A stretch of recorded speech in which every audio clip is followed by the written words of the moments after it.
External dashboarding tools such as Power BI can be connected to a project. As an example, the results from an indicator can easily be retrieved and shown in Power BI. To start, ensure the indicators in the project have been calculated at least once.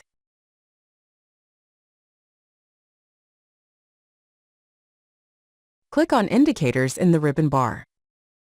Select the desired indicator. In the right panel, click on Open in Web Browser. The indicator will open in the web browser.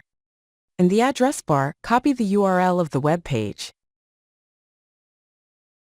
Next, in Power BI, click on Get Data in the ribbon. Select Web from the drop-down. In the URL input field, paste the URL of the indicator's web endpoint and click on OK to confirm.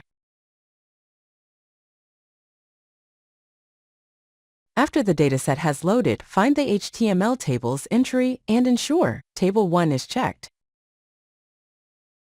Click on Load to load the data.